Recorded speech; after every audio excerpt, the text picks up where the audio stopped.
Well, it's really a blessing that you did so, and I commend you. And we'll get to, what impact that has, beneficial impact that has on us as providers.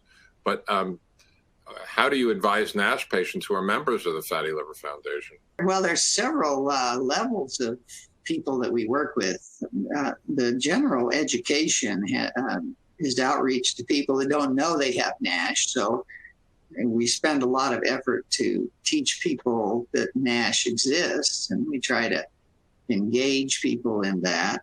So that's a group that we work with. Then we have people who have been diagnosed, and when a person's diagnosed with NASH, and because it's so silent, they're usually diagnosed as stage 4, and that's really scary. So we cope with a lot of people that deal with the fear at that point. When the doctor says you have cirrhosis, and I'm sorry, we have no treatment, and you look that up and that says end-stage liver disease, there's a lot of fear in that population early on. So we cope with giving people information about the fact that they do have some options, and we try to calm them and work with them. But the fundamental part of our counsel is, diet and exercise. Lifestyle is what brought this to us. Lifestyle is why we have such an epidemic of NASH. So we tell people those things that we believe lead to NASH in their diet, and try to help them change that. Yeah, just to clarify for those who are new to this concept, NASH stands for non-alcoholic steatohepatitis. It's called non-alcoholic because at first when doctors started to look at tissues from NASH patients under the microscope, they said, wow, this looks just like disease you get from drinking too much. And it turns out there are a lot of similarities in the pathways that lead to damage from alcohol as they are from fat, but they're clearly totally separate diseases. And I guess one of the challenges we face as experts and clinicians, and of course patients face, is when individuals hear the word cirrhosis or liver disease, they immediately think alcohol. And the majority of patients with liver disease, both in the country and the world, have completely unrelated causes for their liver disease, not only NASH, but also viral hepatitis and other infections of the liver. And so there's so much lack of information, misinformation, that really makes it very challenging both for patients and for providers to get to the truth. For those who have a recent diagnosis of NASH with fibrosis, and fibrosis refers to scarring, what advice, Wayne, would you have for those patients? Let's say somebody's just been recently diagnosed. What do they do next? Or what would you recommend from the patient perspective? Well, our approach to diet is basically, in its simplest terms, is don't eat anything white.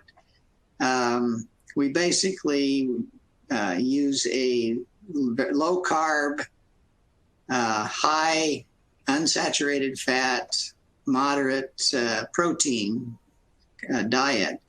We focus on the unsaturated fats because they are the cleanest energy source for you and the least burden of work on the liver.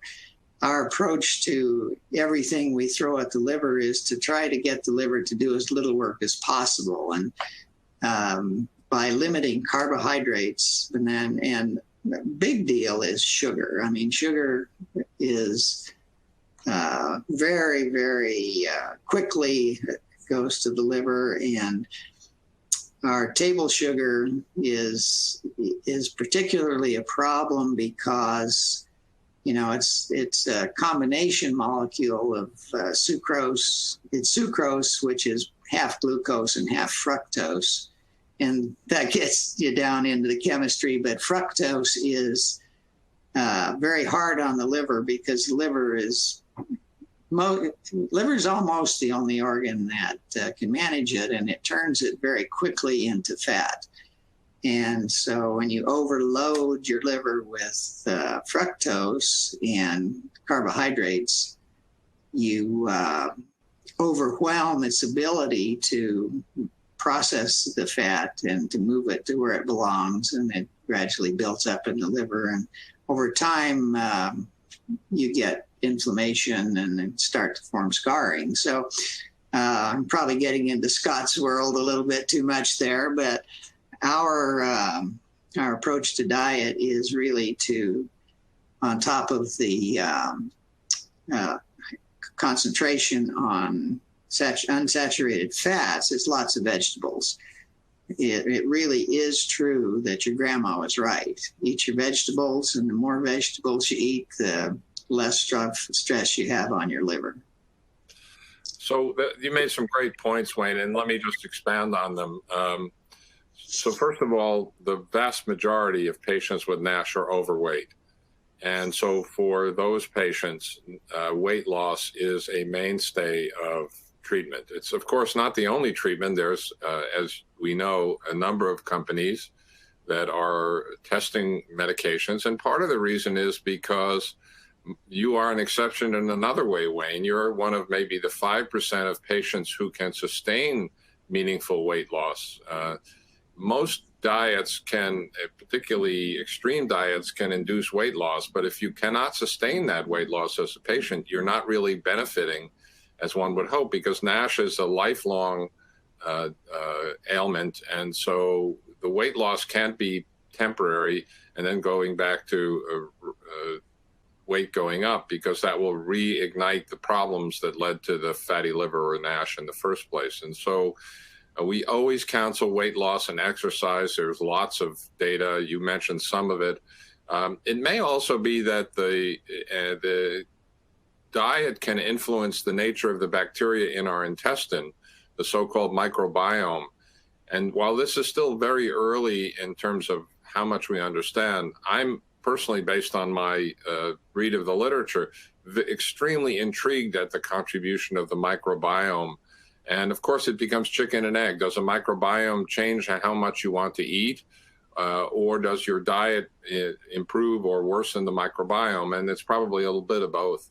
But certainly, if you compare all the exciting drugs that are being developed, the one that checks all the boxes is not a drug at all, but weight loss. And yet, as I mentioned, 95% of patients will not be able to have a sustained, meaningful weight loss, even though the weight loss doesn't have to be dramatic.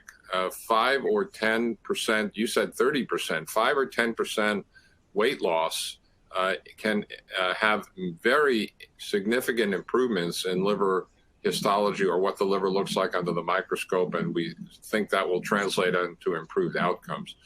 So I would also have to admit that there are many different ways to lose weight. I think you mentioned the critical ones in terms of reducing sugar and carbohydrates, and there's no argument against that. But I personally think that any way that works for the patient to get them to lose and sustain that weight loss is a good way to lose weight. But the kind of diet you mentioned is certainly one of the most attractive ones. But whatever works, as long as the patient can sustain that weight loss and create a lifestyle that supports the new diet, not just something to do for a month or two or even a year, but rather to plan to reset lifestyle so that that diet can sustain weight loss over the long term. I think that's really the goal here. But as I mentioned again, unfortunately, most patients cannot sustain that weight loss, and therefore there is a pretty urgent need to come up with pharmacotherapy as well to complement weight loss where the weight loss can't be sustained or is not sufficient enough. And then finally, for that 5 or 10% of patients who have so-called lean NASH, weight loss can't really be a very practical way to reverse NASH. And we're still trying to understand why some patients who have a normal weight still develop NASH. It seems to be a little bit more common in Asia, particularly South Asia and the Far East. But we have so much to learn about the different causes of NASH and the determinants based on not only our genetics, but also our diet and our environment. Oh, that's so true. I simplify it there based on for my experience, but you know, the one of the things that plagues us as people is that we have this short-term mentality, and people think that what they do is go on a diet, and that sometime they can come back to their regular life. But the decision that has to be made for NASH is, okay, I'm going to change for the rest of my life, and that's a very different mindset, and it requires that. You can't have a short-term perspective on this problem, or you will fail. And that's one of the things that leads us so badly back to the yo-yo problem. So Wayne, maybe I'll make a few comments about, why I think your efforts and the Fatty Liver Foundation are so critically important and fill a huge unmet need in the care continuum of patients with NASH. And so I think, I want to compliment you, because the Fatty Liver Foundation creates and offers both to other patients as well as to providers and experts like us the patient perspective, which is absolutely vital to understand for many reasons. Most importantly, we will not get buy-in from patients unless we have a genuine understanding of what their challenges are in managing their diagnosis, managing their lifestyle and their diet. And so learning more about the genuine patient perspective in a way that you're aggregating for the community, I think is really, really critical. And one of the challenges is, in some ways, you ended up educating your provider, amazingly so. Not so much Dr. Charlton, who was a liver expert, but unfortunately, the state of awareness and knowledge is very uneven around the country. It's well recognized among the liver experts, but by no means does that solve the problem. The vast majority of patients with NASH in this country, or fatty liver disease of any type, because NASH is a more advanced part, there's also patients who just have fat, and that's called non-alcoholic fatty liver, and collectively it's called fatty liver disease. But the vast majority of patients with these conditions are being cared for by primary care doctors, internal medicine doctors. In the case of women, OBGYN, who serve as their primary provider. And so it's incumbent upon us as the liver experts, in partnership with a patient viewing organization like the Fatty Liver Disease Foundation, to get the knowledge out there and to educate the frontline providers who are seeing patients with NASH, but don't realize it, to think about the diagnosis. Unfortunately, while a mild elevation of liver tests like AST and ALT can be a tip-off that the provider must be attuned to, the fact is that most patients, or certainly many patients with NASH, have normal liver tests. And so when should a provider think about that? Well, certainly in our practice now, any patient with type 2 diabetes, meaning adult onset diabetes that's not necessarily insulin dependent, any patient with type 2 diabetes should be at least considered as possibly having NASH, even if their liver tests are normal. There's still a lot of debate about whether we should be doing fibroscans and ultrasounds in patients who are diabetic. I would argue yes, in the absence of more, confirmed guidelines. If it's my family, I want to make sure that they are assessed either with the fibroscan or maybe some of the serum blood tests to determine if patients with type 2 diabetes are harboring underlying fatty liver disease. Certainly patients who have the full-blown metabolic syndrome with obesity, type 2 diabetes, hypertension, hyperlipidemia, for sure, I think those patients should be screened in some way. Ultrasound, unfortunately, is not really good at diagnosing fibrosis. It can diagnose fat in the liver, but that doesn't tell us whether there's additionally scarring and inflammation going on as well. So if we were to think about ways we could prevent the missteps that occurred during your diagnosis journey, Wayne, I think the fundamental need is for better education, certainly primarily among physicians and nurse practitioners and health professionals, but patients too should be aware. And one other critical point is that there's a remarkably strong familial connection to NASH. So patients who have very advanced NASH, their first-degree relatives have about a 70% chance of also having advanced liver disease. And that speaks to two potential contributors. One is the genetics, that they're related and they may harbor the same genetic tendency to develop fatty liver. But the second may be that if first-degree relatives are sharing the same home and kitchen, they tend to develop the same microbiome. Regardless, if a patient is diagnosed with fatty liver disease, one should look to their first-degree relatives as well and consider evaluating them as well.